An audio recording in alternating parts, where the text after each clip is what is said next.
In another 2 minutes, we will start the session, sir. Okay, you have to enable me to present the PPT. Yes, yes, sir. Yes, sir. Yes.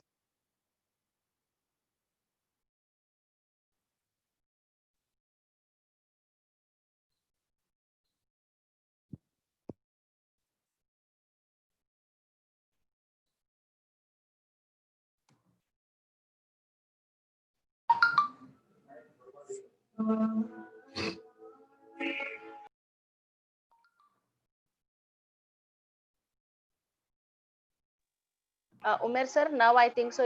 You'll be able to share the screen.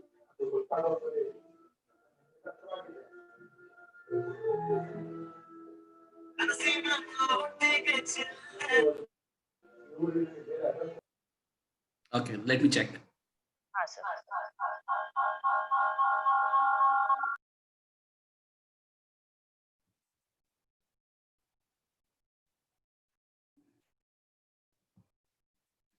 It still says host disabled participation screen share. Okay, sir. We'll just check.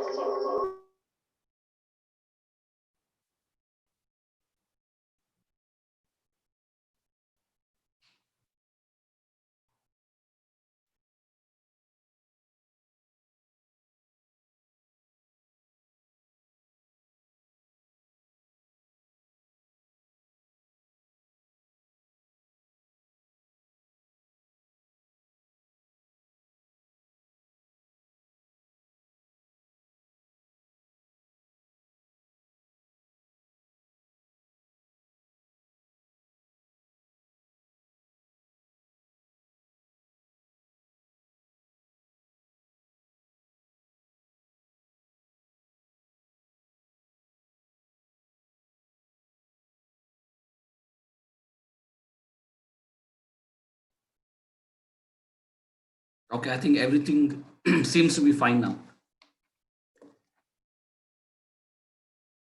Good morning, students. At the outset, I'm happy to meet you all virtually, even though colleges are closed for now. And I'm sure very soon this will get over and we will get back to the regular classes as soon as possible. That's what I'm hoping and praying for. On the other hand, you people, you have enrolled yourself for a course in your college. And at the time of enrolling for the course, I'm sure you would have had an objective, some sort of a goal. Umer sir, Yes, sir. Sir, I just want to introduce yourself and principal will welcome you. Then we will Okay. begin the session, sir. Sure, definitely. Okay, sir. Very good morning, one and all. Myself, Assistant Professor Akarsh, welcome you all on behalf of SICM orientation team. Today we will blow the trumpet of virtual world as you will be enlightened on ethics of online classes. The speaker for the day is Professor Mohammad Umair, Dean of Faculty of Commerce and Management, St. Joseph's College, Autonomous. Before we begin, I would request our principal to welcome the speaker. Uh, I extend a warm welcome to all of you.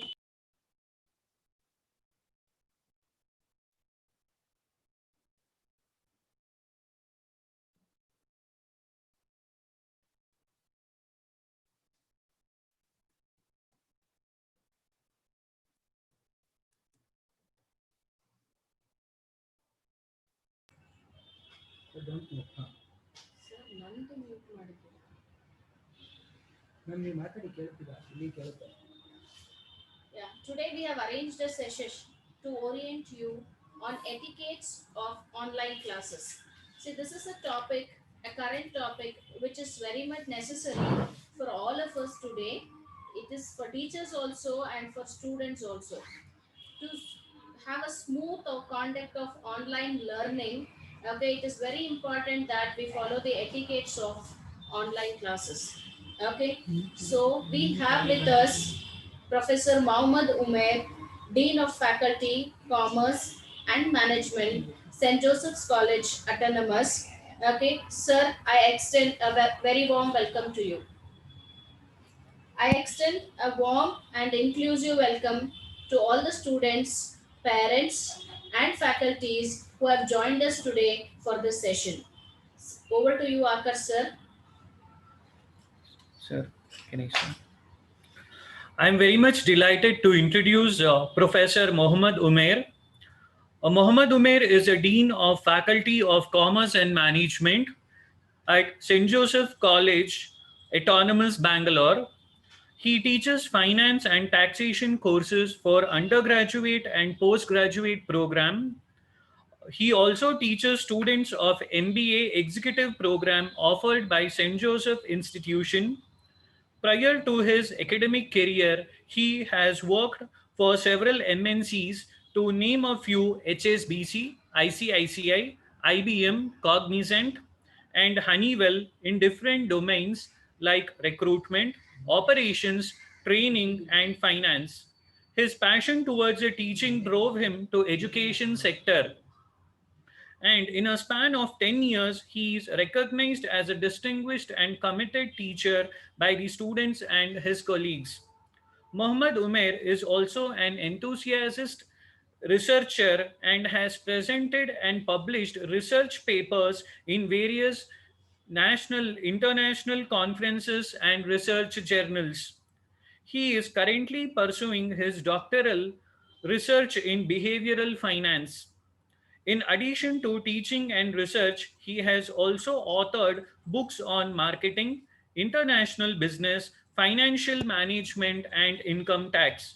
Mohammad Umair is also known for his quizzing skills and has conducted more than 100 quiz shows for various college fests. During his student life, he was an recipient of Student of the Year award in the graduation. A hearty welcome to you, sir. I would now request the speaker for the day, Professor Umair, to take over and groom our students. Thank you. Thank you, sir. Thank you, ma'am. Uh, are you able to view the presentation which I have shared with you, Mr. Akash? Yes, sir. Okay, fine. Then I'll start with the presentation. So today the topic which I'll be discussing is something which is very basic, but yet it is very important, because what happens generally, most of the time we compromise on basic things, and these basics will cost us a lot. So I will be first discussing what do you mean by etiquette, what is its relevance, and then I'll be talking about online Whether he is able to speak, online learning he is enabled etiquettes. him. Okay.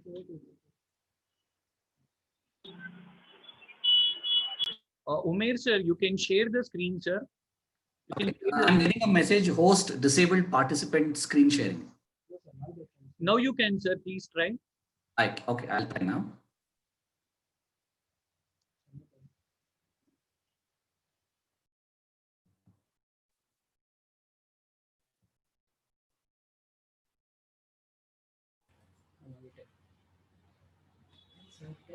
Sir, it's visible now. You can have a look at it. Okay, fine. Thank you. Okay, dear students, so let us talk about etiquettes, right? Now, why etiquettes are necessary is also one of the topic which I'll be covering. But let me ask you a very basic questions. Since most of you are students of business, you are either pursuing your BBA or your BCom. I want to ask one simple question: is that why is it some companies are better than other companies? If I have to put it across in a simple way, why is Virat Kohli considered to be world's number one batsman? Why not others? Why other players in the world cricket can't be like Virat Kohli? So similarly, why is it not possible for every company to be a number one company? So the answer to this question is as to why some companies succeed and why some companies fail. Why Virat Kohli is world's number one cricketer, world's number one batsman? The answer is simple. The answer is strategy, right? So in order to be better from the rest, and in order to be the best amongst the rest, you have to put yourself to test, right? So when I say put yourself to test, it means you have to sit down and plan things that will help you to become better, right? So why Virat Kohli is better than any other batsman in the world? Because Virat Kohli does something which others are not able to do. And that in business language, we generally call this as strategy. So why one company is better than the other company, why some companies fail and why some companies succeed?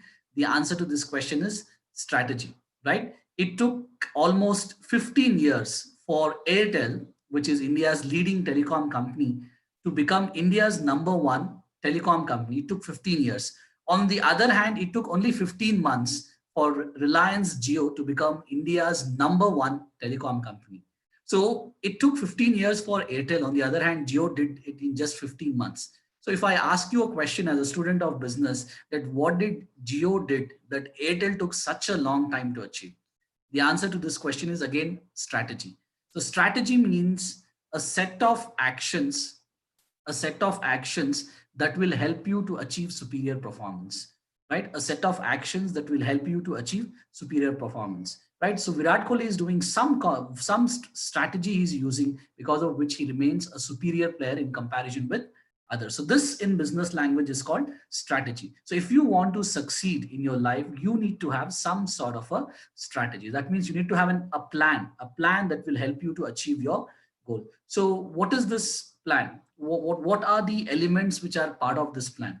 So first of all, why in the context of competition, because I want to talk about something called as the competitive advantage. This is something which is very necessary if you want to have a successful career in your life. You need to have something called as competitive advantage. So in simple language, what is this competitive advantage? Competitive advantage is a feature one should have, and this feature will differentiate you with others. So competitive advantage is a feature which every company should have that will differentiate itself from others, right? So do you have that competitive advantage that will put you ahead of others? So how do companies fight competition? Right? So there is a cutthroat competition. Any product you buy, there are so many companies, right? In that, only few companies survive and other companies disappear from the market. There are so many telecom companies which have disappeared in the last 3 years. Some of them don't even there now. Some of them don't even remember their name, right? For example, Tata Docomo disappeared from Indian market. Aircel disappeared from Indian market. Uninor disappeared from Indian market. BPL disappeared from Indian market. Spice disappeared from Indian market. On the other hand, now we have hardly 3 or major 4 players who have remained in the competition. So it's, you see, it's very difficult to survive in the competitive world. It's not that easy as you think. So similarly, like companies find it extremely difficult to survive in the cutthroat competition. Even you as individuals will face the same challenges the moment you complete your graduation, right? So getting the right kind of job, right? Starting the career is not a challenging task, because given the fact that India has a huge amount of population, and we have a limited number of good jobs. So obviously you have to fight for the dream job. You have to fight for your dream career. So it's not that easy. So my question to you is simple. How do we fight competition? How do we fight competition? How do companies fight competition? If I ask you, how do companies fight competition? Do they use weapons? Right? Companies don't use weapons like countries, right? Countries are competing with each other. They may go for a war. It can be an economic war, or it can be a physical war. But when companies compete with each other, when Jio is competing with Airtel, right? When Maruti Suzuki is competing with Hyundai, they don't use weapons, but they use strategies. They use some sort of a action plan that will help them to outsmart their competitors, right? So what is this competitive advantage? So in order to stay ahead in the competition, you need to have competitive advantage. So what is this competitive advantage? For companies, competitive advantage can be price. Given the fact that Indian customers are very price sensitive, because Indian customers have very unrealistic expectation in this universe. Every Indian customer wants cheap and best product, which is very difficult to deliver. Something which is cheap cannot be best, and something which is best cannot be cheap. But it so happens that in India, if a company is not able to deliver on this, it may not likely to succeed in Indian market. So the first strategy to fight competition is price, right? So if you don't get your pricing correct, then you may not be able to survive in India's market. And it has happened with so many companies in India that they were not able to get the pricing right and they disappeared from Indian market. right? So it's very difficult to get the pricing right. What is the second strategy? Strategy number one to fight the competition is pricing. What is strategy number two? Strategy number two is called comparative advantage, right? So comparative advantage means what is that you have that others don't have? What is that unique feature you possess that others lack, right? So this concept is called comparative advantage. You would be surprised to know that in the year 2017, 18, 19, 20, world's largest watchmaking company is actually not a watchmaking company at all, right? I'm talking about Apple. Apple has given chill fever to most of the watchmaking brands, especially from Switzerland. And Apple has become world's number one watchmaker, watch manufacturer. And nobody would have anticipated this, that Apple will create a smartwatch and it can create a revolution in the watch industry. So what happens here is next 10 years, nobody can touch Apple because Apple is technologically very superior. Nobody has technology like what Apple does. So strategy number one to fight competition is pricing, and strategy number two to fight competition is called comparative advantage. In what way you are best from the rest, right? So similar to companies, as a student, you should also have some competitive advantage, because as a recruiter, if I'm coming to recruit to your college, right? I remember, I think it was 8 years back, with great difficulty, we invited Google India, right, to come and recruit our students. And I was part of the placement team. And I remember it was a great, exciting period for us in the placement team and also for the students, because Apple had offered a package of 12 lakh, close to 12 lakh per annum, which was the highest offer. 12 lakh rupees per annum means you will get a 1 lakh rupees salary per month, which nobody gives, right? So students were excited, we were excited. 113 students appeared for the interview. And you know what happened? Out of this 113, only one student got selected. Remaining 112 got rejected. So I personally spoke to the executives of Google, and took the feedback as to what went wrong, what did the students lack, how should the student improve, and what we can do from our college side so that we can make our students better. So I was taking feedback from the executives of Google, and some of the points which they mentioned was quite surprising. One of the point which was highlighted, that the students do not have basic etiquettes, right? This was a very surprising point, because basic etiquette is something which is the fundamental, right? So one of the point highlighted was 40 to 50% of the students who appeared for the interview lacked basic etiquette. So basic etiquette is such an important element, right, that it becomes a part of your competitive advantage. So if you want to ensure that you are best from the rest, you have to focus on a lot of things. And that is what I call as competitive advantage. Because tomorrow a company may come to your college and they may need only 10 students. But in your class, you may have 70 to 80 students. So how do you ensure that you are amongst those 10 students? If you want to ensure that you are amongst the top 10, then you should ensure that you have this competitive advantage. So I'll tell you as a student how you can gain this competitive advantage. How do companies get competitive advantage? Let me just recall what I said. Companies get competitive advantage through their pricing strategy. Companies get competitive advantage by having superior technology and unique features in their products. So similarly, as a human being, as an individual, you should also have some sort of competitive advantage, so that the competitive environment in which you're living, in order to succeed, this is a must. Otherwise, what will happen? Most likely the career will not progress, right? So how to gain this competitive advantage is what I'm about to discuss. So as a student, if you want to have competitive advantage, point number one, which you should focus on, is that you should be self-driven. So when I say self-driven, in simple words, it means self-motivated, right?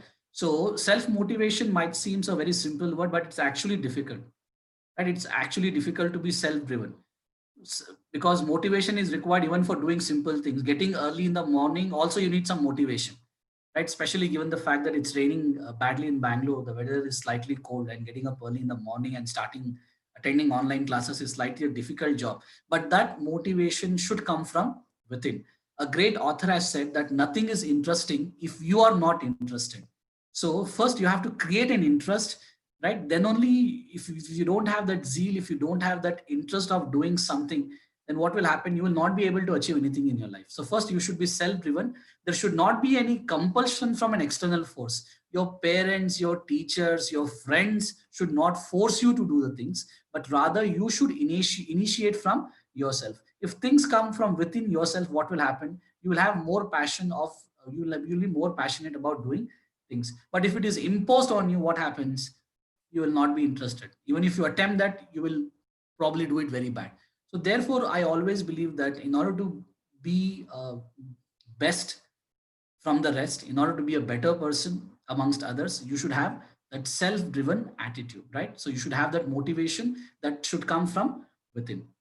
Second important element is discipline, right? And at this stage, especially when you're teenagers, we tend to compromise on discipline. But remind you, the small things what you do here, the same things will become habits, right? And once a particular habit develops, it is very difficult to change that habit. So therefore, even though you are still in the initial stage of your career, but this is the time you develop right habits, right? For example, on the other day, I was giving a guest lecture as to how to become rich, right? For students, not for salaried people or not for the people who are earning, but for students, right? Students, they don't have their own source of income. They are still dependent on their parents' money, right? So how to become rich? I was giving a lecture, and I was making a point there that in order to become rich, first you should have a disciplined approach towards money, right? But generally what happens, we are not disciplined when it comes to money, because the moment we have money in our pocket, we tend to spend, right? We don't think about saving the money. So initially what happens as a youngster, the moment you graduate, the moment you start earning salary, the moment the first salary comes, first you want to acquire all those materialistic things which probably your parents would not have got you, or probably you feel that you should have. Your friend has an Apple iPhone, immediately you also want to buy. The first month salary itself is gone, and that too, in first month salary you will not get Apple iPhone also. Probably you have to go for an EMI. So your career starts with a loan, right? So that should not happen. You should not get influenced by what is going in and around, but rather you should be focused on what is that you want to achieve in your life. You know what happened? In my first month salary, my friend bought an i20 car. After graduation, he bought an i20 car on installment. I also got tempted. I also felt, okay, I should also buy one car. I should also take my mother and my family members on a long drive, right? The moment you buy a car, your parents will be proud, right? That my daughter has got a car. But I felt car is not the right investment. Car is a depreciating asset. So the same amount I started investing in stock market. Now I have so much of money in this money which is made from investing in stock market that I can buy 3 or 4 i20 cars. So in case if I want to travel, I don't have a car, but I use Uber. So the point which I'm trying to make is that discipline is very important, whether it is in investing money, right? Whether it is in doing your work, and this discipline gets developed initially when you are in your degree. For smaller things, if you don't have disciplined approach, the same habit will get developed at a later stage of your life. You're coming 10 minutes late to the online class. Similarly, once you start working, the same attitude you will carry there also, right? Companies will give you a allotted time for the break. You miss your break timing, you're gone. What happened there also? You will do the same thing there also. You lack punctuality there also. You're not disciplined, because the habit what you develop during your graduation, that will have a very negative impact the moment you start your career. So therefore, in order to achieve competitive advantage, it is also very important to be a disciplined person. And another interesting point here, which I want to make, with the help of course, an instance which happened a couple of years back. I was recruiting a student when I was not into teaching. I worked as a HR for a US based company called Cognizant, and there were 4 or 5 students in the final round. Right, this was a final round. It was like a stress round, and I gave a situation to the 5 candidates who were sitting in the interview. I said them that imagine that you are standing in a theater box office in the queue to buy tickets, and there are hardly 4 or 5 tickets left out, and the show is about to start also. uh, what will you do in case if one person comes and stands in before, I mean before you, a person comes and stands before you, how will you react? So one student said, sir, I will beat him, sir, I will lose my temper. Another student who was attending the interview said, I'll rather keep quiet, let him do whatever he wants. So I was surprised. Another student said, I will call the security personnel and I'll inform them that this person has jumped the queue, so that the security people let him handle. Why should I handle this guy? Another person said, sir, what I will do is I will give my money also to him, and I will ask him to buy my ticket also. So everybody were surprised by the answer what he gave in the interview room. And everybody thought that, okay, this guy is very smart guy, right? And you know what happened? After the interview got over, this was the first person who got rejected. Now you might ask me, why did I reject him? Why did I reject him even though he gave such a smart answer? The reason why I rejected him was on ethical grounds, because these are the people tomorrow if you hire in the company also they'll find one shortcut of doing work, and that shortcut will affect the productivity and the quality of the company. So we don't want people who take shortcuts. We don't want people to compromise on basic ethics. So ethics is very important. So if you don't have ethics, there is high chances that you will not succeed in your career, right? So ethics is also a competitive advantage because most of the people lack ethics, right? And that is what I said. What is competitive advantage? Having something which others don't possess. So ethics is very important. So what this guy did was he paid money and he asked the other person to buy ticket for him. That means he is allowing wrong thing to happen. The guy who's come late is not supposed to be in the queue. He is permitting him to be part of the queue, right? That itself is incorrect. And second is allowing him to buy the ticket. And third is also asking him to buy his ticket also.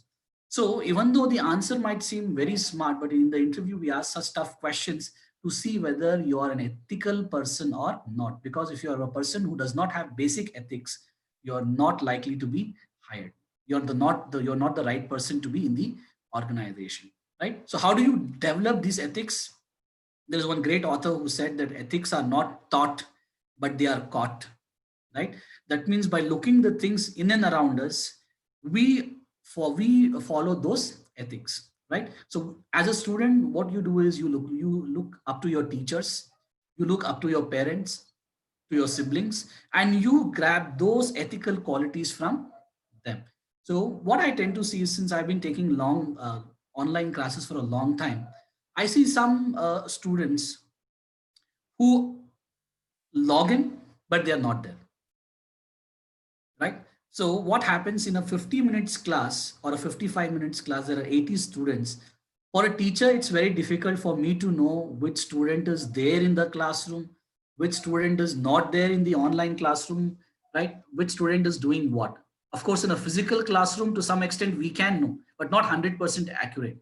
So it is up to you to demonstrate that ethical behavior, right?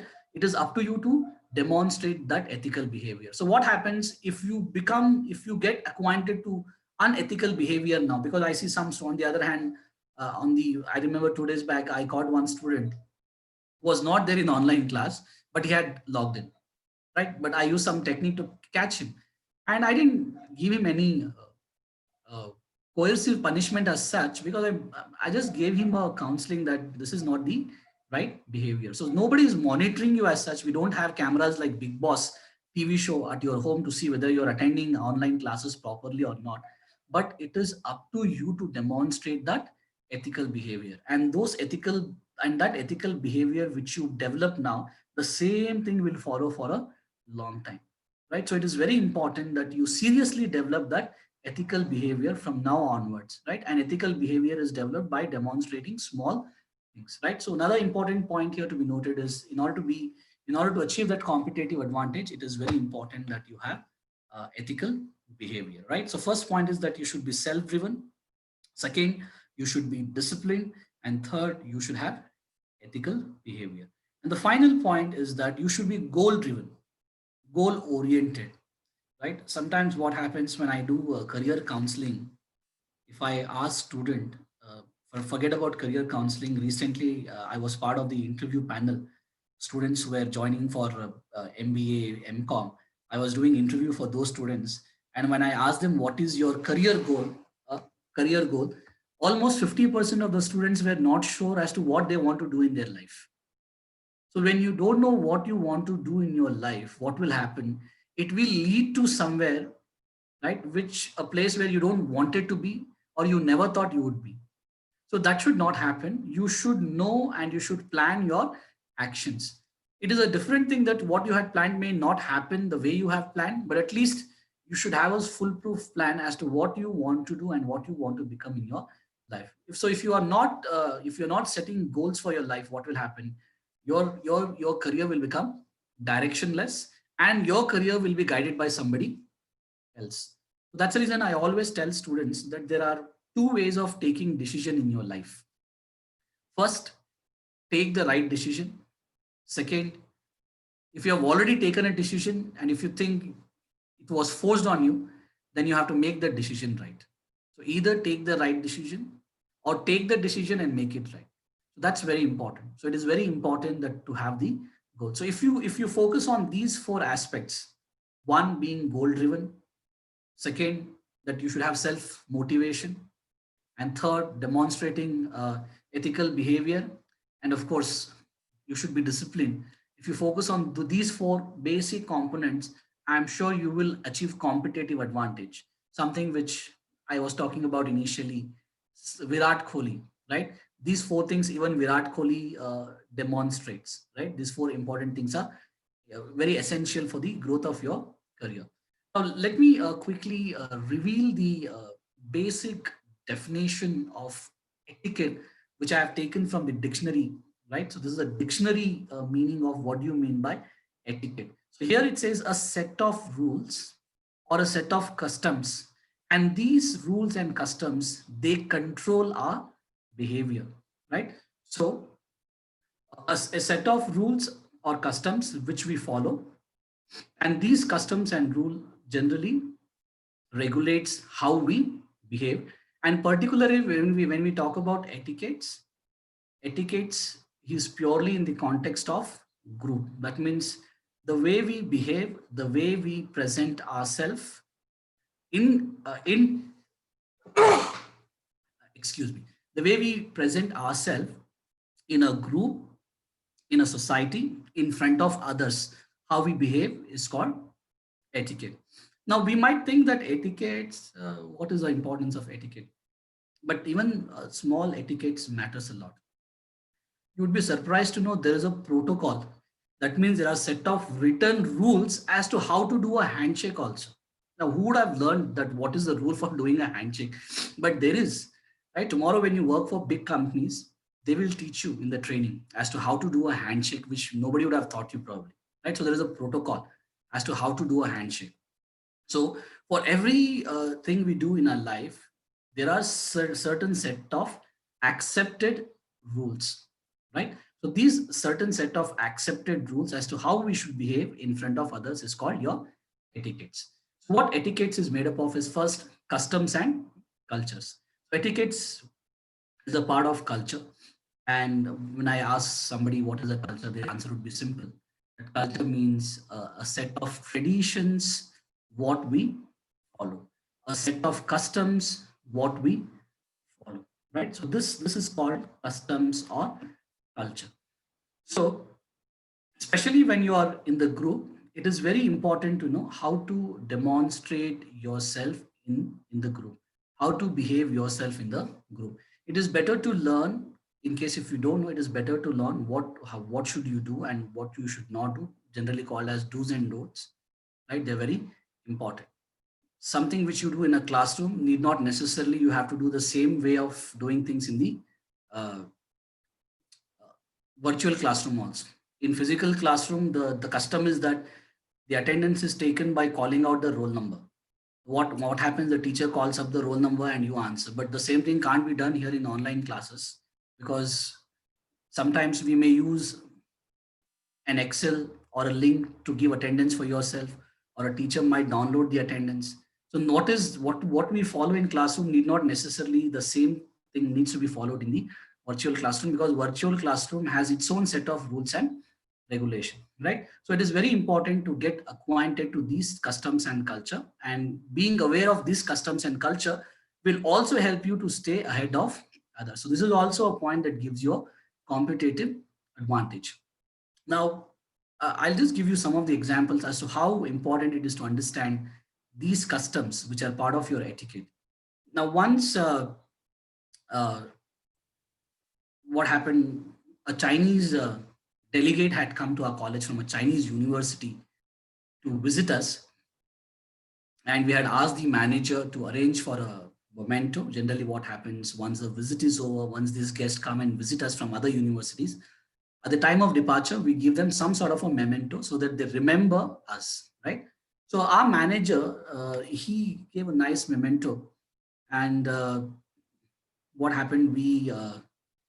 First of all, let me ask you this quick question: uh, Is it okay to open gifts in public in India? Do we accept this? Opening gift in public. Imagine your dad has given you a gift on your birthday, and it's a party going on. Will you open the gift in front of everybody and show, hey, this is the gift my dad gave? Is it generally accepted?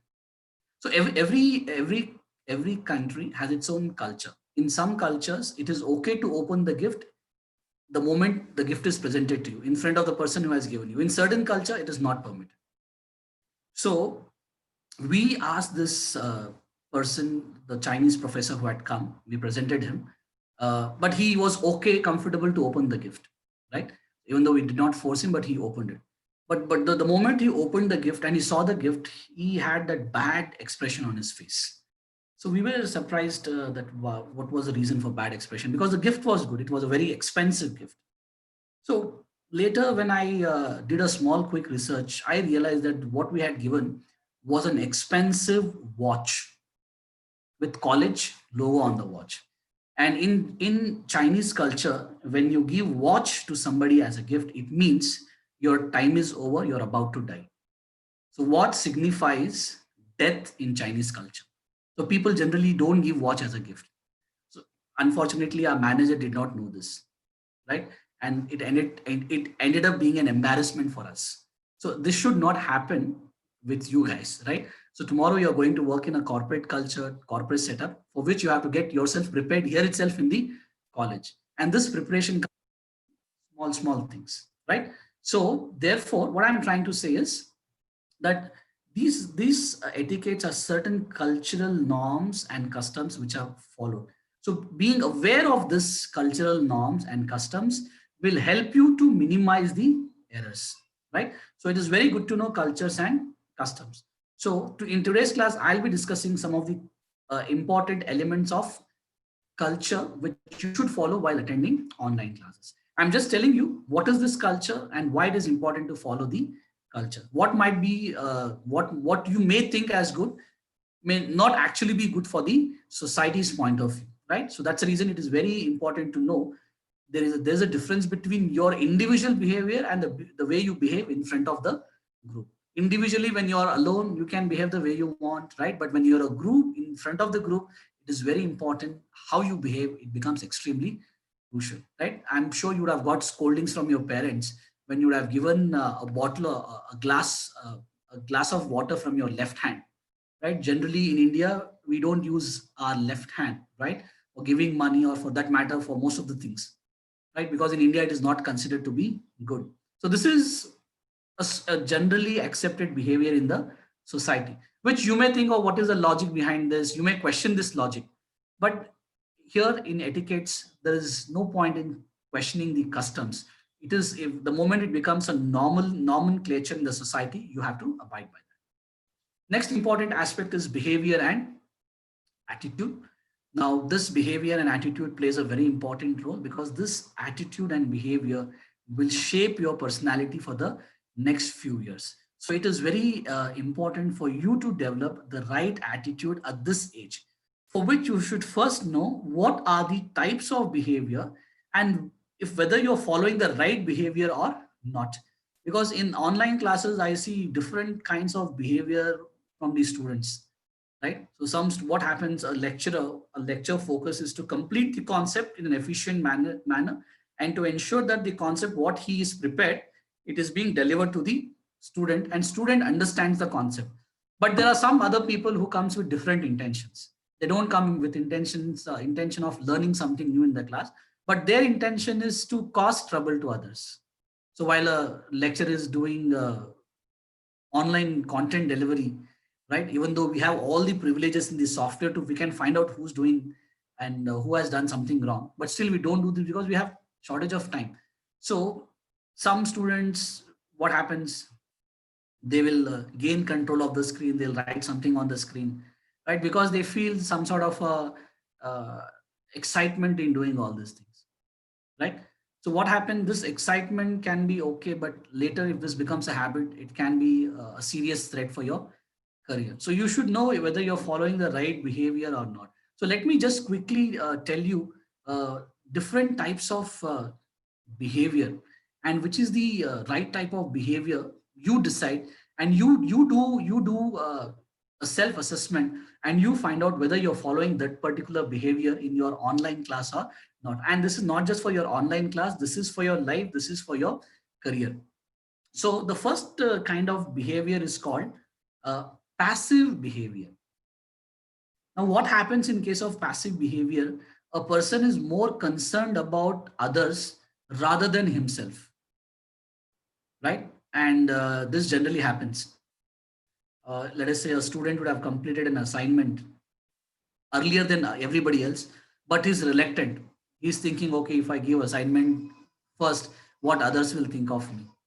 If I wear this particular dress and come to college, what others will think of me? So this person is governed by what others are saying, but rather he's not thinking as to what he should do and what he should do from the right perspective. But he's more influenced by what others are saying, what others are doing. This is called passive behavior. Now, an opposite to this is called aggressive behavior. In aggressive behavior, what happens? Quite opposite. Even if you do the mistake and if you have an aggressive behavior, you want others to say sorry, you want others to apologize. So this is called a kind of an aggressive behavior. And the third is called assertive behavior, in which if you do something wrong, you're more than happy to admit that what you have done is wrong. And most importantly, you're also saying that I should not have done this and maybe I will not repeat this. So this is called what? Assertive behavior. And there's one more dangerous behavior. It is called passive aggressive. It is like your chocho bath, right? It's a mixture of passive plus aggressive. Now, let me give you a simple example for all these behaviors. Now, let us assume you have gone home and you're very hungry and you want something to eat. And unfortunately, your mother has prepared a dish. By looking at the dish, your blood starts boiling. And that is upma, right? Concrete. So, what happens is, now how will you behave to the situation? Situation number one, you eat that upma and you don't say anything to your mother. Even though you don't like it, you're still eating it. Situation number two, you take that plate and throw it. And that upma which is there on the plate, it goes and sticks onto the wall, it becomes a cement there. And you start fighting with your mother, and the entire neighborhood comes to know that you're fighting for a plate of upma. Third, you keep the first one, what I said, when you ate upma, that is called passive behavior because you're more concerned about others. But the moment you start fighting, you threw the upma, right? That is called aggressive behavior. Now, the third one is interesting. Third one, what happens is you keep the plate aside quietly, don't make any noise. You get inside your room and you bang the door. This is called passive aggressive behavior, right? And the fourth behavior is you directly tell your mother, Mom, I don't like this. Can you give me, please, can you give me 50 rupees? Today I'll go and eat outside. Or can you please prepare something else for me? Now, this is called assertive behavior, right? Now, you as a student think which is the right behavior, and you do a self evaluation what kind of a behavior you generally have, because I've given you examples here. So, a person who has passive behavior, he says, I don't matter. A person who has aggressive behavior, he says, you don't matter. A person who has assertive behavior, he says, we both matter. Whereas a person who has this passive aggressive behavior, he says, I don't know what's the matter, right? So which behavior is the most ideal behavior for job? Which behavior is most ideal behavior for your career? Which behavior is most ideal behavior as a student? You only decide, right? And the answer to this is very simple, that you should always demonstrate assertive behavior. Assertive behavior is very important, and this behavior will take you to a greater heights. So tomorrow, in case if somebody is doing some nonsense while attending online classes and you know who that person is, if you keep quiet, what will happen? You will become a passive person, right? So you should demonstrate assertive behavior and tell that person not to do it, and also inform your teacher that I saw this person doing such nonsense while attending online classes. So what happens? This becomes an assertive behavior. You're not harming the person, but you want to correct that person, right? So you as a student should always demonstrate what? Assertive behavior, right? So getting into aggressive behavior will not help you. Therefore, it is very essential for you to demonstrate an assertive behavior in your life, not just in the classroom. Another important element is your this question: why etiquette matters? Why it is important? Why etiquette is important in life? The reason why is important in life is because these basic manners will make you a better person. This basic manners will make you a person who is accepted by everybody. But for this, you have to demonstrate etiquettes, right? You would be surprised to know that a simple smile is also a part of self presentation. When you're talking to a person for the first time, when you're meeting a person for the first time, because I have seen this during interviews, students wait for hours together, and when I call them to attend the interview, I see a sad face. And that sad face is quite natural because the student is waiting for last 6 to 7 hours, right? But that should not happen. You should always meet a new person with a smile on your face. Smile is such an important element of your personal presentation. This is an important part of your etiquette. Same thing in online classes. Now I see so many students on my screen here. Some students are having a face which is, right, there is a smile on the face. Some students, I don't know, it seems as if they are in deep sorrow, as if somebody has ditched them and left, right? So such things should not happen. You should have a pleasant smile on your face whenever you're interacting with others. So that is important. Now let us quickly do an evaluation and assessment of some of the important aspects of attending online classes.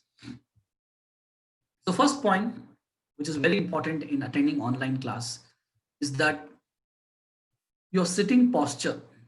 Posture means the manner which you have sat, for which the ergonomics also plays an important role, right? Though, so the chair which you're using plays an important role, right? I don't want to mention, but I've seen students lying down on bed and attending online classes. So nobody will bother to correct you, because sometimes what happens, teacher are so engrossed in the lecture that they tend to oversee things. But these kind of attitude will backfire you at a later stage of your career, because once you develop bad habits, it's very difficult to give up these bad habits. So therefore, it is very important when you are attending an online class, have a proper chair, have a table, please sit on the chair on the table, right? Then attend the class. So attending a class is actually an important, I would say it's an auspicious thing which you're doing, right? Because in India, in our culture, we say that educational institution is a temple of learning. And when you're entering a normal temple or any religious place, what will you do? Will you walk in just like a animal does? The answer is no. You follow certain norms. You ensure that you're in a proper attire, right? You ensure that you enter the temple, your head is bowed down, your hands are folded, right? So same kind of attitude you have to develop here also. When you're attending online class, you should not think that, okay, who's monitoring me, who's watching me, let me, right? I see some students I have also seen who just get up from their bed and attend the online class.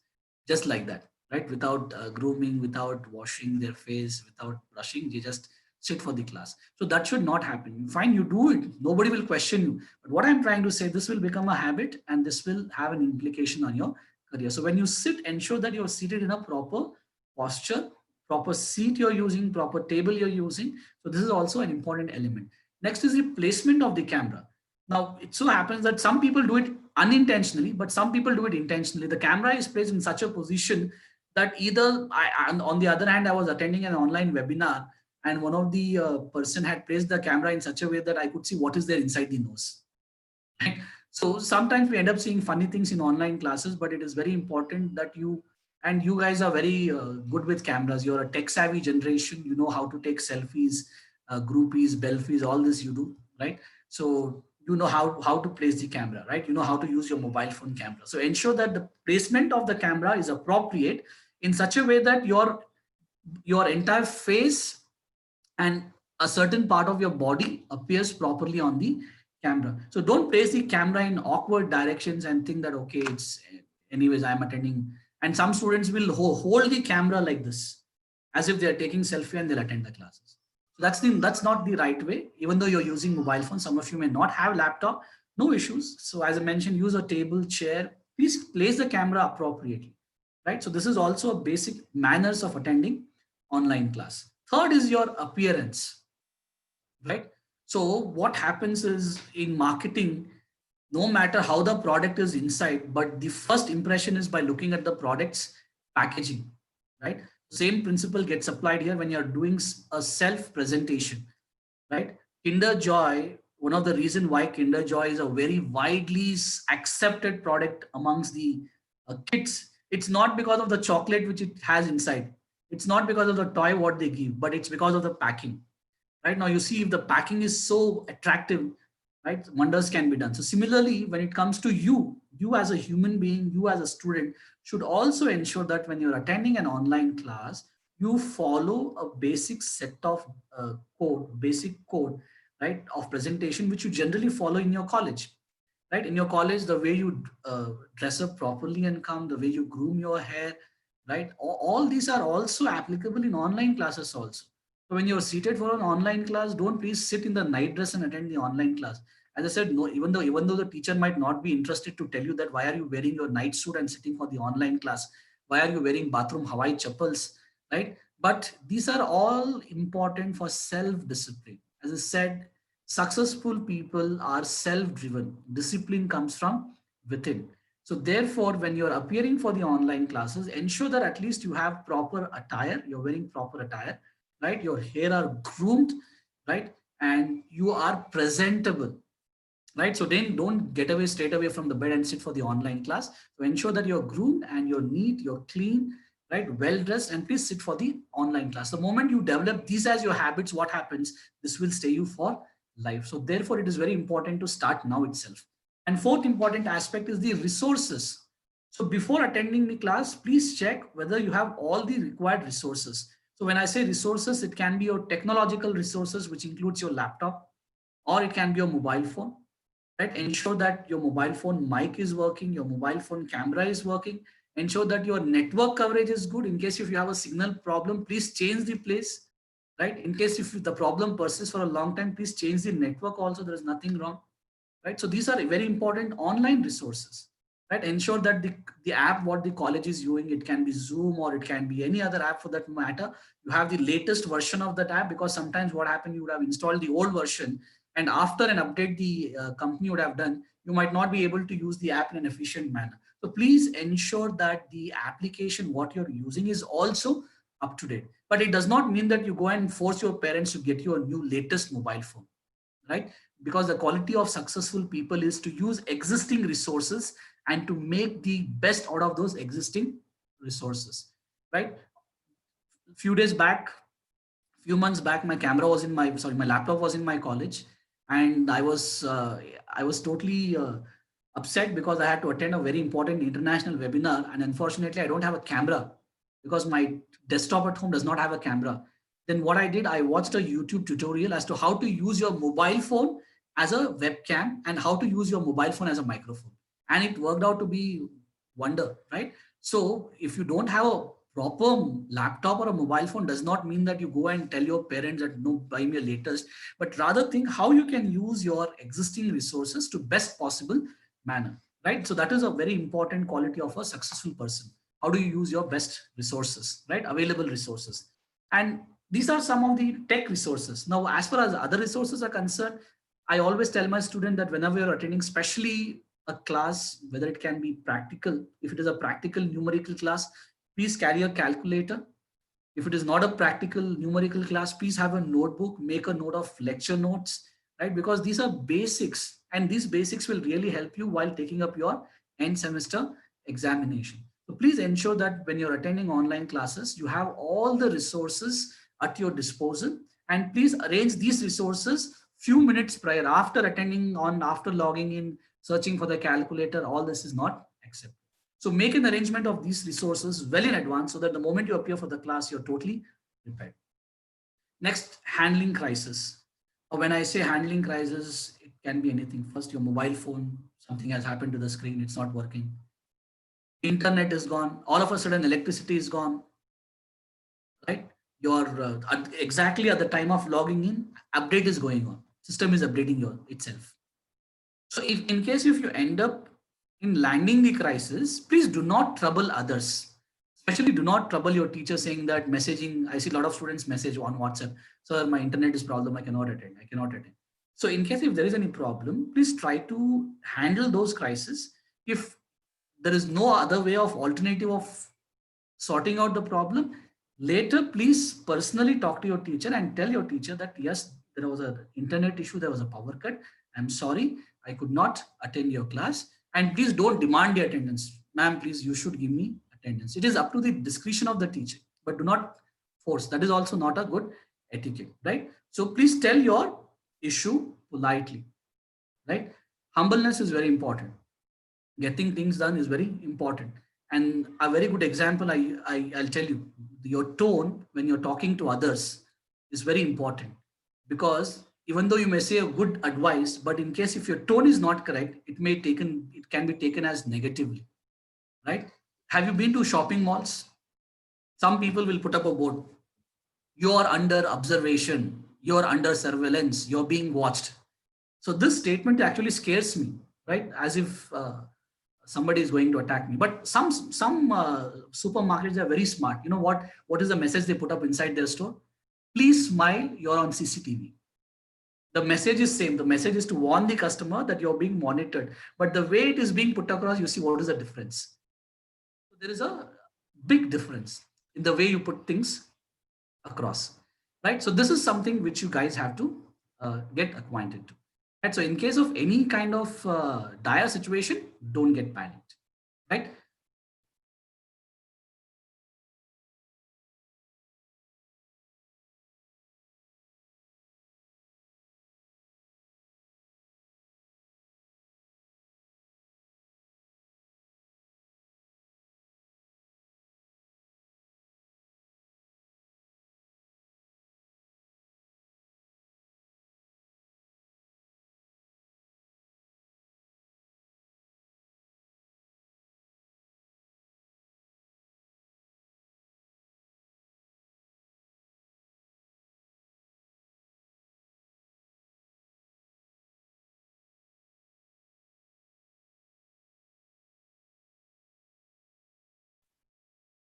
I was talking about crisis, and I had to just encounter a crisis.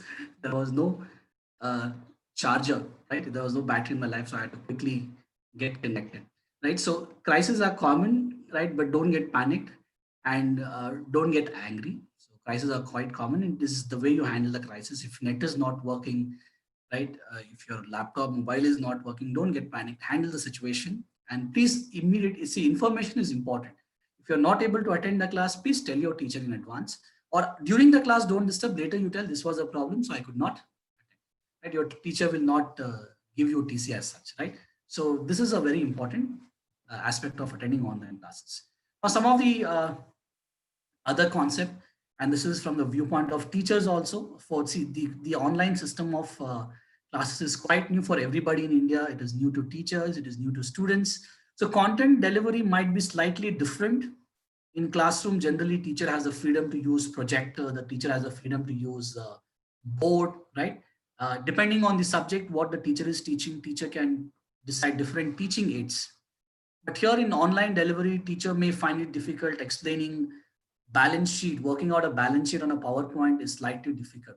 So in case if you're not following any particular method of teaching of teacher, it does not mean that you start discussing and criticizing about it with your entire friends, but you have to demonstrate a positive behavior. You have to be an assertive student and tell personally teacher, ma'am, yesterday what you did I could not understand because there was some issue with your presentation. So there is nothing wrong in going and personally explaining it to the person that there was an issue with the content delivery. Could you please use a digital board, because PPT we are not able to understand accounts. Can you please use digital board? Can you use some other method because we are not following this method? So if you start discussing, make this as an issue, that is what I was telling. It is an aggressive behavior.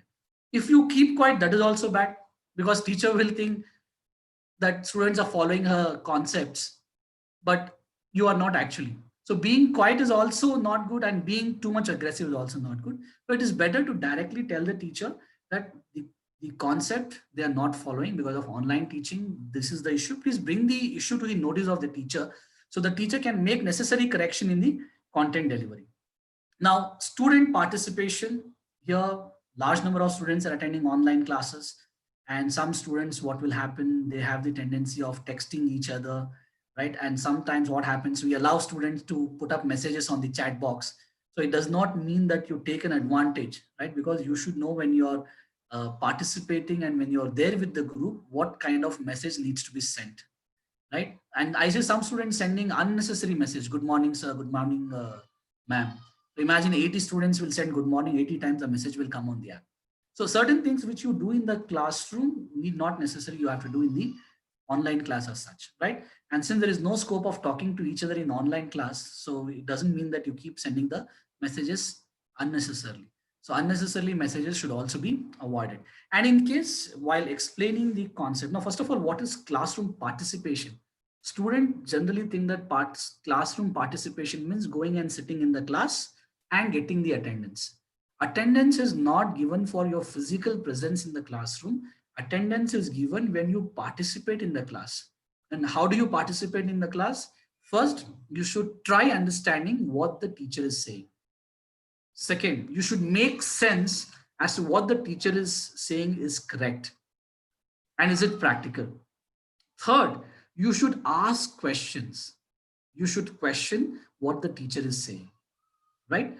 So this is called classroom participation. Classroom participation is not switching the camera on and sitting quietly like a stone, right? Classroom participation involves understanding, interpreting, right? Questioning, right? So these are very important. This is called participation.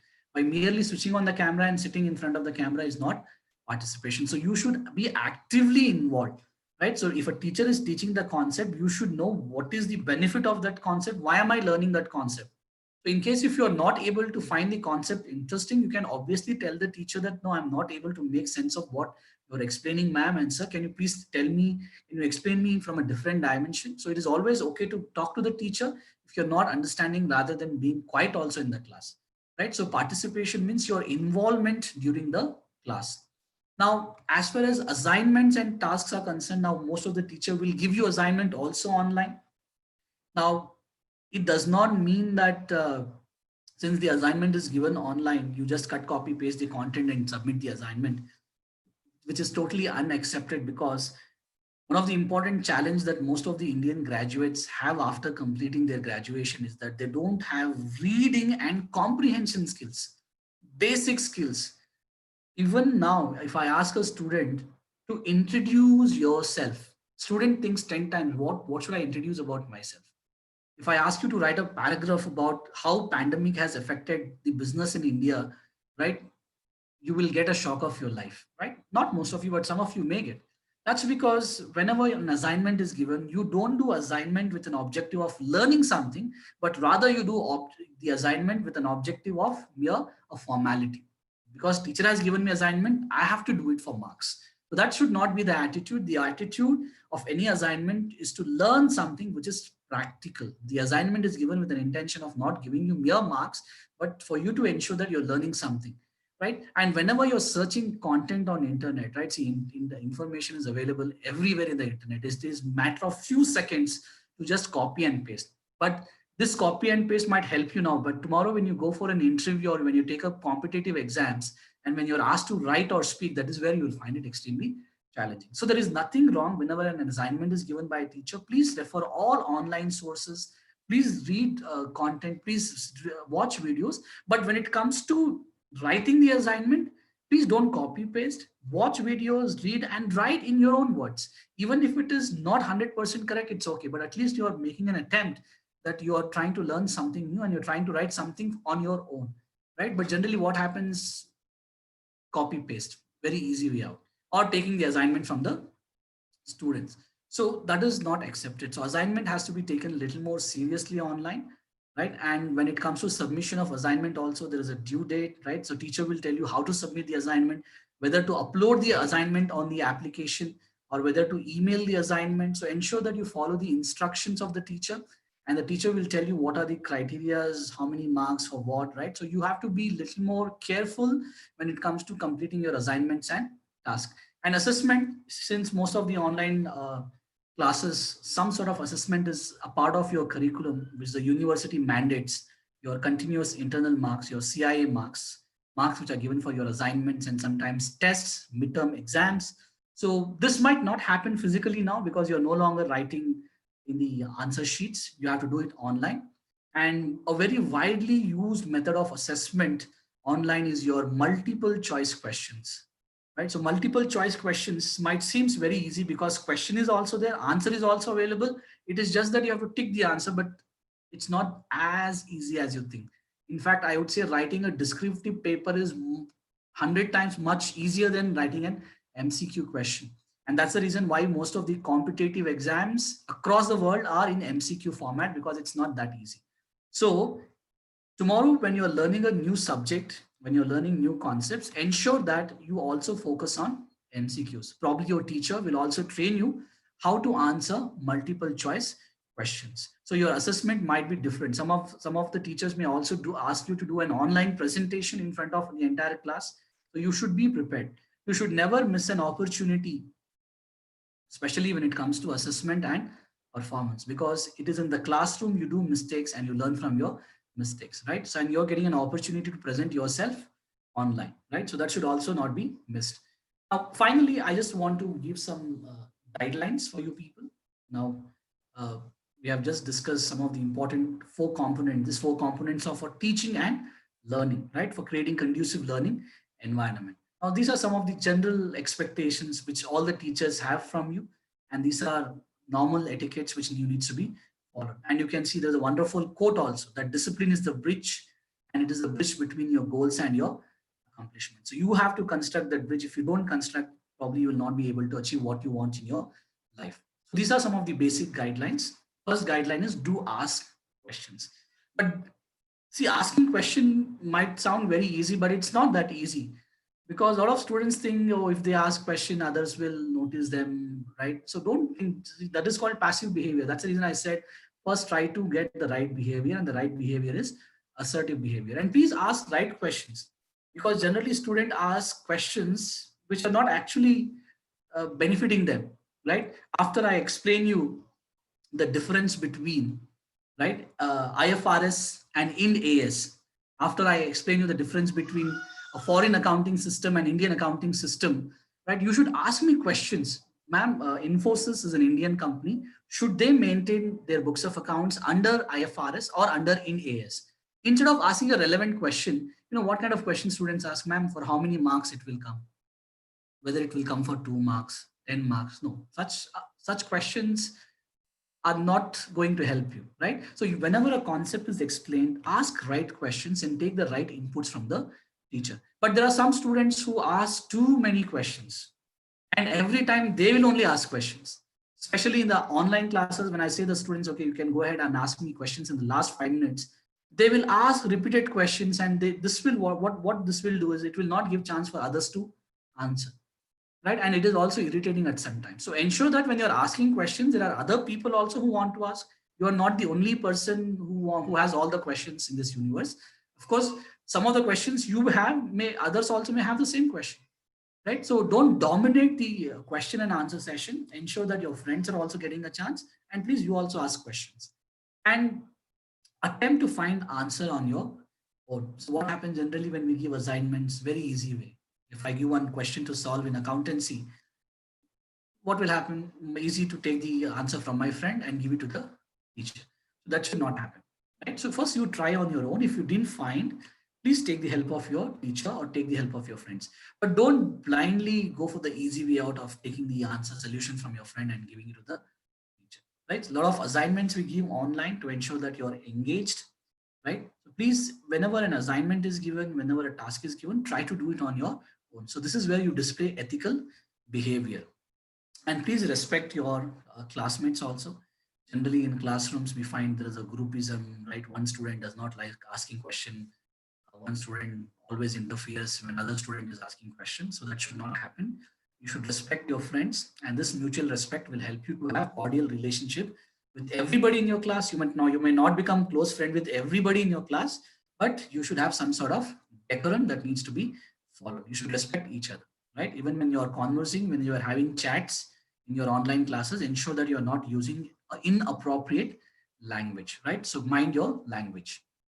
Come prepared for the class. And this is the major problem with students, because at least in offline classes, right, we spend at least 15-20 minutes in finding out who has prepared, who has not prepared, right? We can do some Q&A session in the beginning, but here the time constraint is also there, and there is no foolproof method to find, right? Therefore, whenever you're, especially this happens in practical papers, right? Students don't go through the concepts and they come to the next class. And again, next class, they'll have some new questions in their mind, they'll forget the old.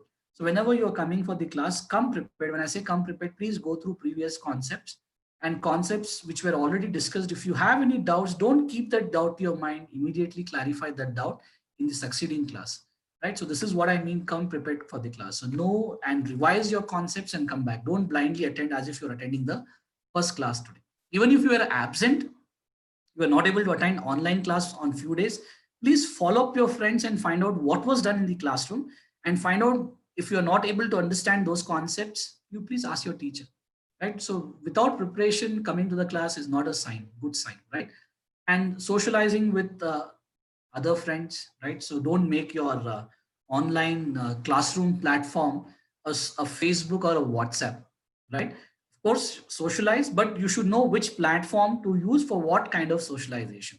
So when we are using Zoom, or whether we are using Google Classroom or Google Meet provided by your college, it is purely used for academic purpose, not for other purpose. So tomorrow, don't message your friend, let's go for a coffee, let's go for a tea, right? What are you doing in the weekend, right? So don't ask such question on the professional platform. I'm not saying that you should not socialize. You do. It is up to you. It's your personal life.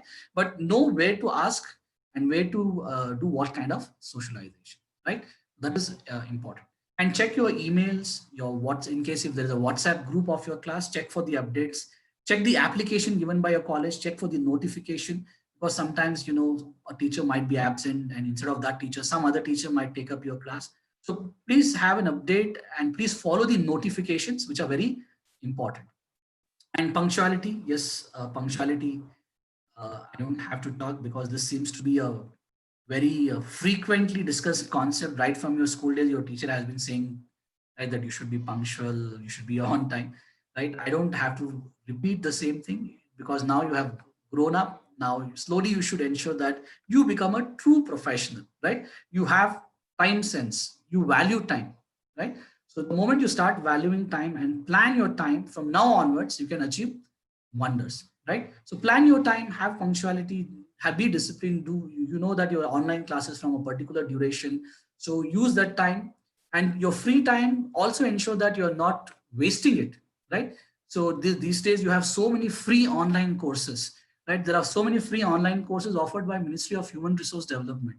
So channelize your time in useful resources, right? So plan and ensure that you're punctual to your classes, and also you're punctual in other aspects of your life. And be careful with your tone, right? So ensure that when you're talking to somebody, ensure that you're not rude, you're polite, right? Because sometimes what happens, we tend to be aggressive, right? So mind for your tone, especially when you're online. And learning to learn. So in the pandemic, we had lockdown. I don't know what you guys did during your lockdown. Some of you have wonderfully wasted your time. Some people learned something at home.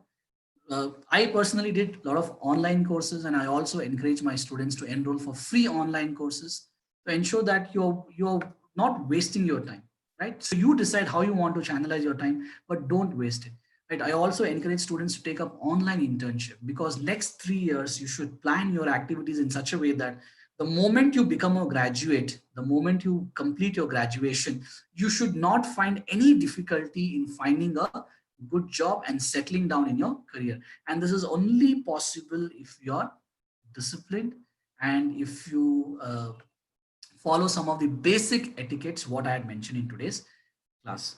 Okay, so these are the points which I wanted to make. If you guys have any questions, if you want to raise any question, you can go ahead and ask me. Over to Akar sir.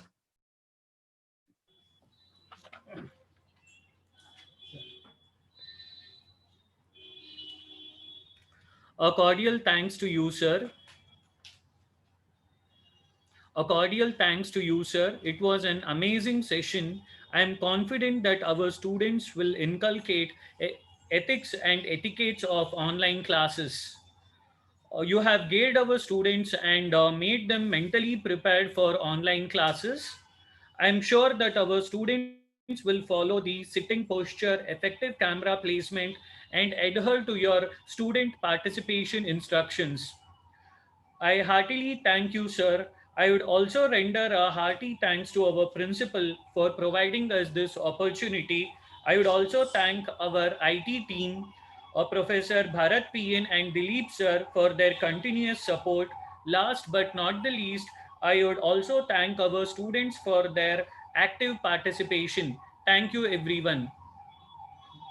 If any of the student wants to ask any questions, you can please put it in the chat box. Sir will take up the questions.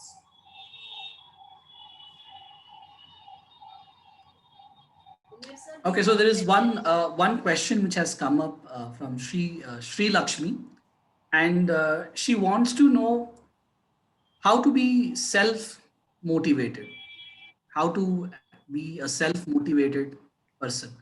Now, in order to become a self motivated person, first you should have a clarity about what you want to be and what you want to achieve. Second, you should do a self assessment as to what is your good at and what is your not good at. When I was a student like you in BCom, you don't believe, I I didn't even had the courage to talk to my teachers, right? I was a very introvert person, right? Not confident at all, right? And especially I had the stage fear. Stage fear was one of my major limitation. So what I did, I sat one day and I did a self evaluation. Okay, I'm very bad at presentation, lot of stage fear, my confidence is very poor. How should I improve myself? That was the question. And second, I had the clarity that one day I want to become a teacher. So it was my dream. So since I've identified my flaws, I started working towards these flaws. I used to watch 5 6 hours of English television every day just to enhance my English language. Right? I used to take even a small event in the college, let us say a small event like a presentation in a fest. Even I used to didn't. Sometimes I never used to get selected in the finals, but I used to take part. And sometimes there was a time when people used to laugh when I used to present. But nonetheless, it was my preparation, and it was a preparation for this day, right? So I never bothered what people are saying. I kept on working on my goal. So that is the thing what you have to do. If you want to be a self-motivated person, first you have to identify your flaws, and then you should have courage to correct them, right? So my Kannada teacher, uh, my school, he always used to say this, that try and fail, but don't fail to try, right? And that is what I've been following. Anything I whenever I do something new, I'm not scared. I want to try it, because even if I fail, no issues, but at least I tried, right? So that is the motivation. So that is the self-driven motivation you get when you are clear about your goals, right? And you know where you want to be. So hope it answers your question. So this person says, sir, the ticket question which I had asked in the interview to one of the students, what would be my answer? The answer to this question is, this question was asked purely from the viewpoint of interview. So for a particular kind of job, what should be your behavior? For example, if I'm hiring a supervisor of a construction site, let us say constructing houses are going on, I want one supervisor to take care of all the manual labor. I want a person who is very aggressive and rude. You know why? Because these construction workers, they are illiterates and they want somebody to be very strict and very affirmative. Otherwise, they'll not work. If I hire a polite guy, they will not listen to him. So if I'm hiring a construction worker, I would have hired a person who said, sir, I will get angry and maybe I may beat him also. But if I am hiring a manager, I will not hire such person because manager needs to be very assertive. Manager cannot be bossing around because if manager bosses around, tomorrow employee will throw resignation letter on his face and they leave the job. Similarly, a teacher should also be assertive, but teacher may also have some aggression. So teacher should have a mix of lot of assertiveness, little bit of aggressiveness.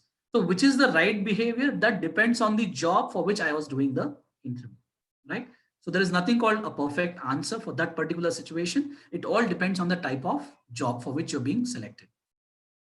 How do you concentrate properly in online classes as there may be different kind of disturbance around you? This is a very valid question, right? Today I had to change the room in which I'm doing online class because next to my house is a construction going on.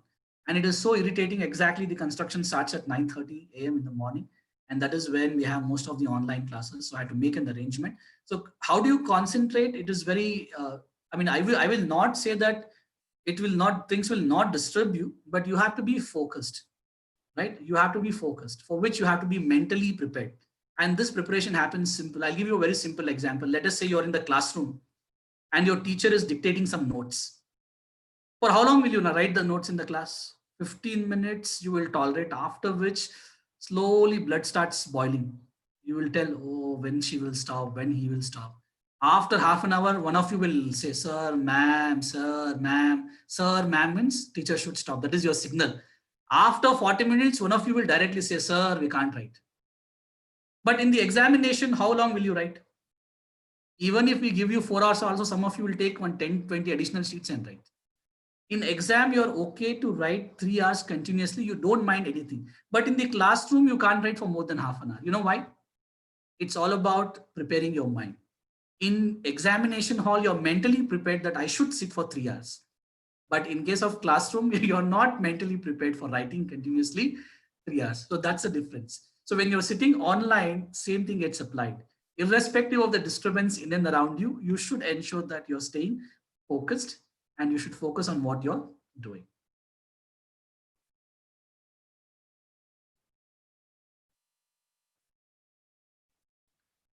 Okay, one student is asking me about how to become rich.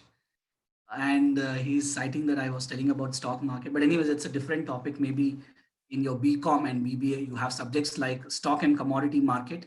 You have subjects like financial markets. You have subjects like security analysis and portfolio management. So your subject teacher will teach you how to trade in the stock market. So you don't have to worry, right? Your BCom or BBA degree already teaches you all these concepts.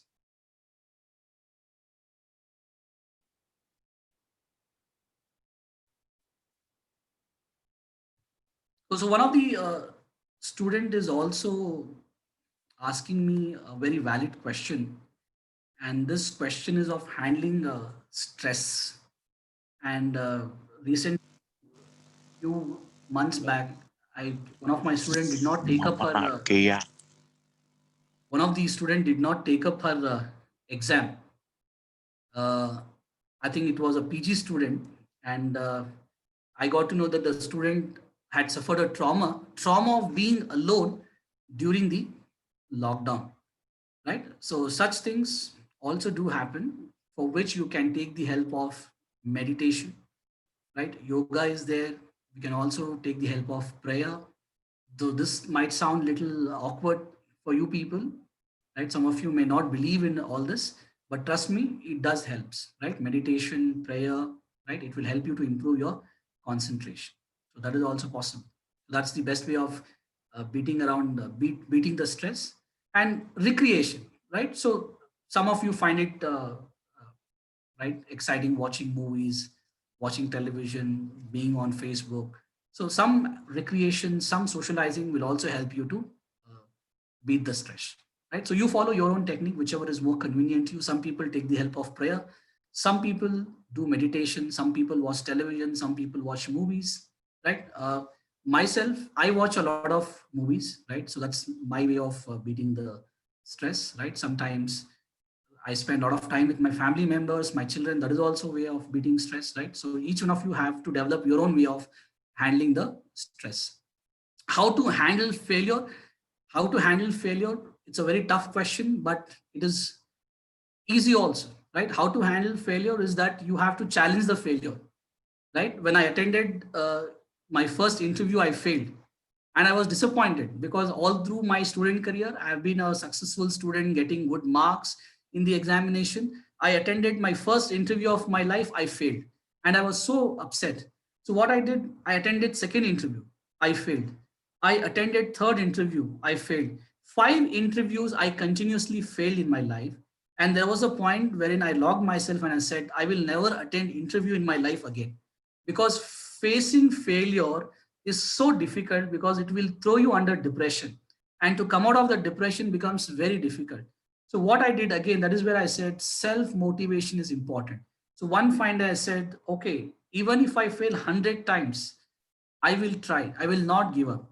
So what happened? I took attending interviews as my hobby. You don't believe. It might sound a very crazy hobby. I made attending interviews as my hobby. And in next 2 years, after which I failed, I collected more than 40 to 50 offer letters, which is still there in this cupboard behind me. Right. So my wife recently, she got that file and she was asking me, who's having so many offer letters, right? So sometimes what happens, you have to challenge the failure. And that's one of the reason a great quote comes to my mind. When the going goes tough, the tough goes going, right? When the going goes tough, the tough goes going, right? So when things become extremely difficult, only thing is that we should have self-belief and keep ourselves motivated. Only through such things we can challenge the failures. Otherwise, right, it's difficult.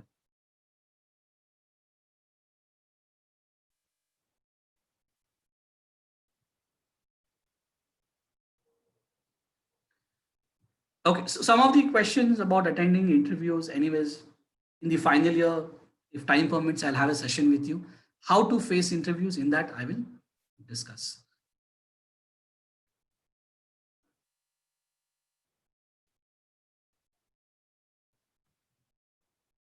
Okay, one interesting question. What is the strategy for guaranteed success? I've already told you four things. If you follow those four things, what I mentioned you, I'm sure success will come. It may take some time, but it will come.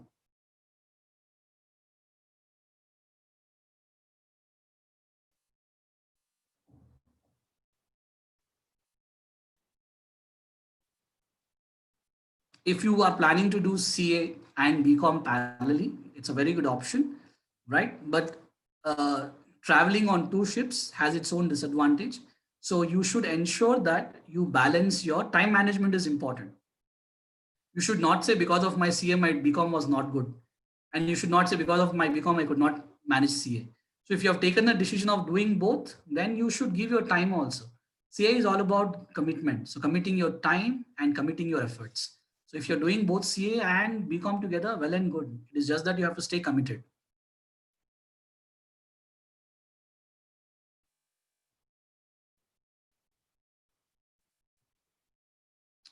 In case if you want to learn something new, I think one student has asked me, how can I learn basics about stock market? Uh, Let me give you a recent incident quickly. What happened? We wanted to come up with a new website for our Department of Commerce in our college. So I presented this proposal to principal saying that we want a website only for our department.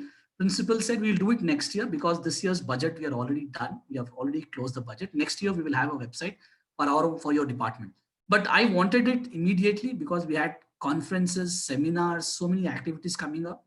I'm not a guy from computer background. I'm not a software engineer. All I did was I spent almost 21 to 27 hours on YouTube learning how to create a website. And after 3 weeks, the website was created and I asked the principal to launch it. So if you want to do something, if you want to learn something, not necessary, the learning has to come only from the college, from the institution. Right now, you guys are lucky that you have so many online resources. So you can refer so many online resources and learn on your own. Right. So most of the learning which is happening at this age is self-learning. So self-learning is a very best learning, best form of learning because you learn by doing a lot of mistakes. It took a lot of time for me to make a website, but I ended up doing it. Now I know how to do it. Right. So YouTube is a very good source if you want to learn something new.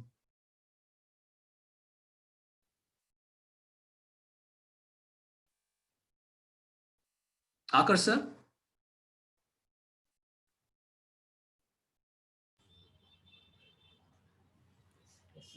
Yes, sir. Are you able to hear me? Yes, sir. Yes, sir. I think there are no more questions. Okay, sir. We'll end the session, sir. It was a very good and a fabulous session, sir. Thank you very much, sir. Okay, thank you. Thank you very much. And thank you for inviting. And in case if you people have any questions on today's session, you can mail me. I'm sharing my email address with you. Right. If you have any Okay, doubts, you sir. can shoot me an email.